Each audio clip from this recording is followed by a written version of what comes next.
Remember that special friend from your childhood? The one who walked home with you.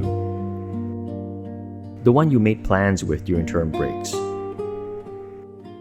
one who shared your stupid jokes and your stupid dreams.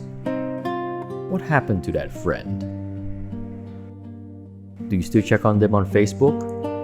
Are they married now? Do they have kids? How many?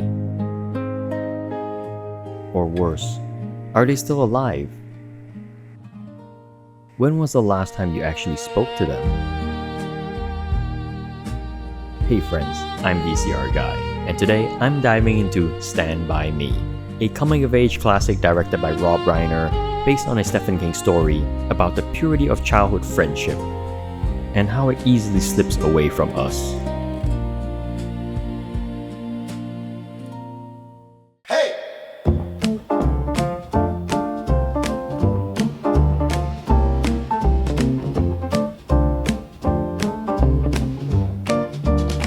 We got the breakdowns and the news for all the dedicated film crews. It's time for a deep dive, me and you. Very cool review.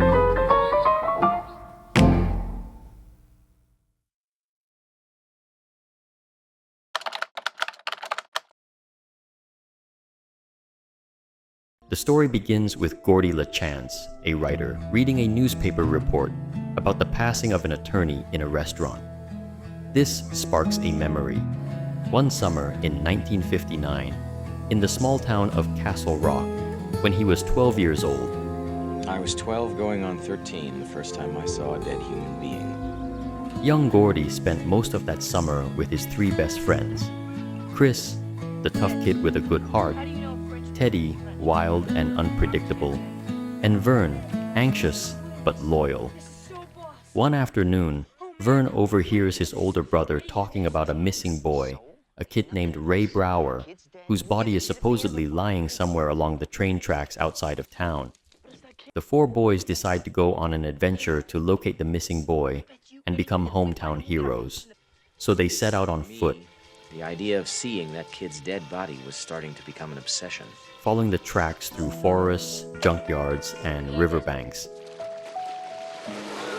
Along the way, they talk about life, about school, about fears they don't say out loud to anyone else. Do you think I'm weird? Definitely. No, man, seriously. They dodge a junkyard dog, brave a train bridge, and confront moments that reveal who they really are. I just wish that I could go someplace where nobody knows me. But what they don't know is that a gang of older teens led by the town bully, Ace Merrill, are also after the body. And their looming presence threatens to turn the boys' adventure into something much darker.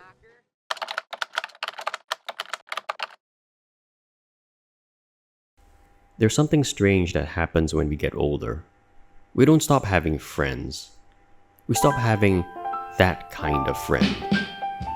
The kind who knows you better than you know yourself, who shows up at your door without calling first, who spends entire summers with you doing absolutely nothing, and somehow, those were the best days of your life.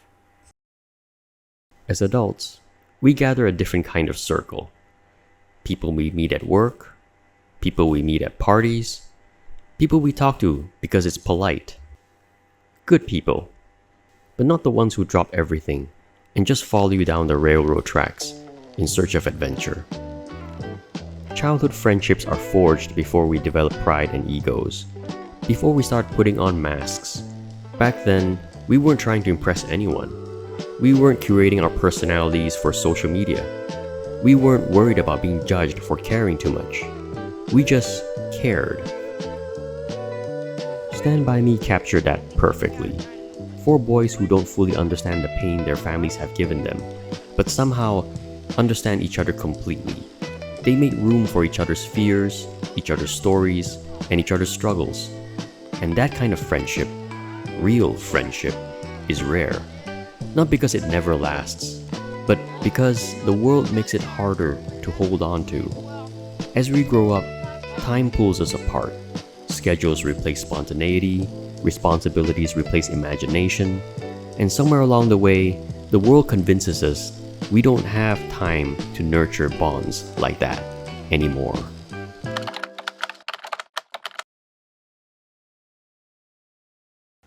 One of the reasons Stand By Me hits so deeply is because these four boys don't feel like movie characters. They feel like people we used to know, people dealing with real problems. Gordy, the quiet one, is struggling with the sudden loss of his older brother, Denny. He's left feeling invisible at home as his parents are trying to process the grief of losing their favorite son. Mom! Unseen and unheard, Gordy has become a boy searching for someone, anyone, who cares that he exists. Chris, the tough leader of the gang who's constantly been told he's no good because of his family's poor reputation in town.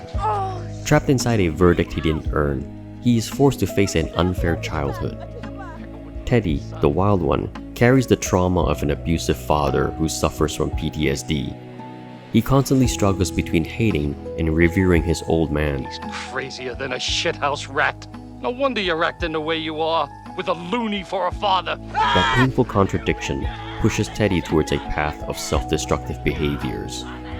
And Vern, the anxious one, the friend who's scared of everything. Sheltered, naive, and obviously coddled, he ends up in the receiving end of the gang's jokes and pranks. These boys weren't written as exaggerated archetypes. They're authentically written, flaws and all. You connect with all of them because they carry pieces of us. But the magic doesn't lie in who they are, but how well they played off each other. Will Wheaton, River Phoenix, Corey Feldman, and Jerry O'Connell had chemistry you simply can't manufacture.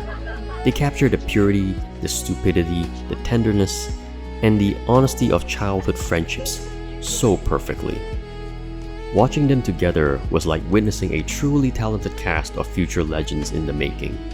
The loss of River Phoenix 6 years later after the film's release was tragic and haunting. His performance as Chris Chambers is heartbreaking, not just in the story, but in hindsight.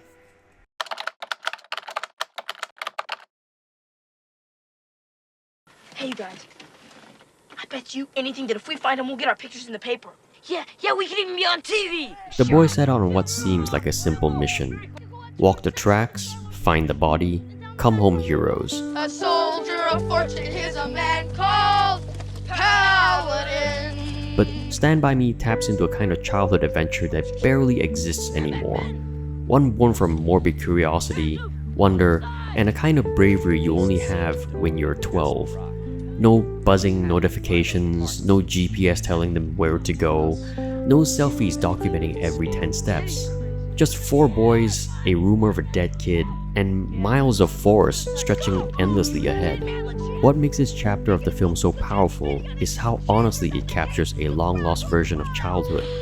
One built on presence, on actually being there with each other. Talking, listening, arguing, wondering, letting boredom turn into imagination instead of reaching for an escape. I think Annette's tits are getting bigger. I've been noticing lately that the A and the E are starting to bend around the sides. Today's kids have their own worlds, their own rhythms, but it's a different landscape now. A world of TikTok loops, skibbity toilets, Roblox marathons, and a constant chase for digital validation. Childhood is more curated, more online, more about being seen than simply living.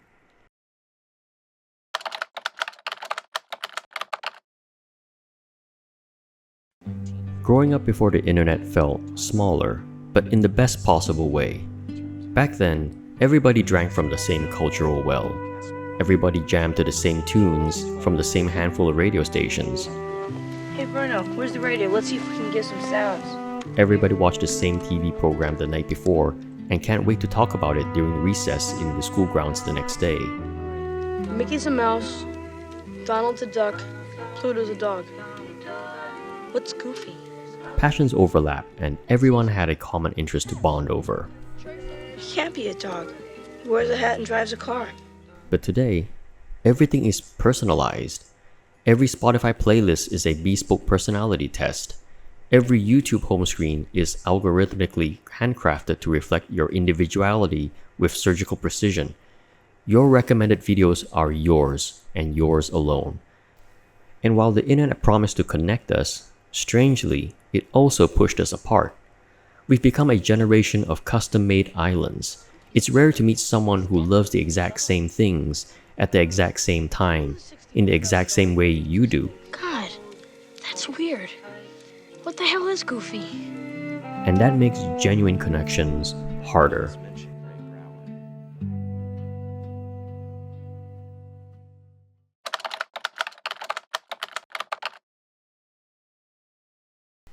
The movie ends with adult Gordy reflecting on the death of his childhood friend, Chris Chambers.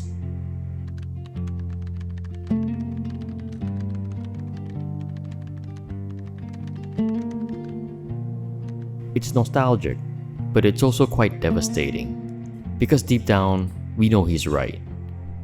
But there's one line in Gordy's narration that lingers with me more than anything else.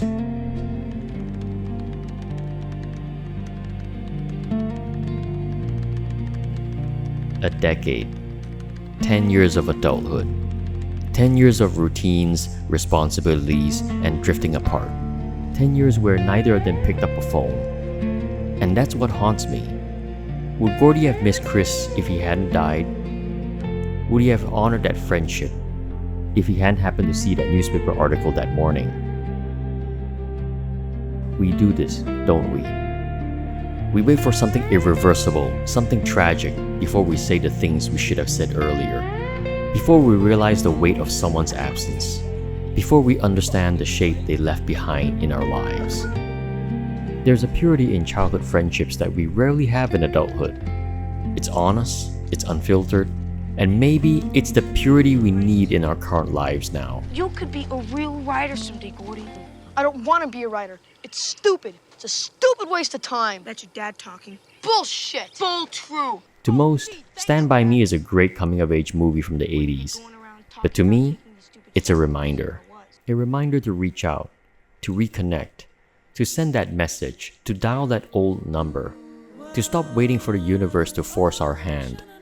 Because the friendships we had when we were 12, the ones who knew us before the world told us who to become, those friendships shape us.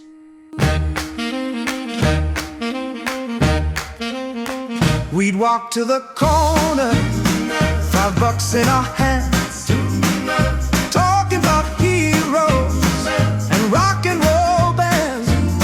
You'd pick the movie, I'd pick the snack. We'd laugh till the credits, no time looking back. Back in time with you, my friend, just like those nights that never end. Blockbuster hearts and black cassette dreams, faded labels and childhood themes. Ooh, I'd rewind it all again.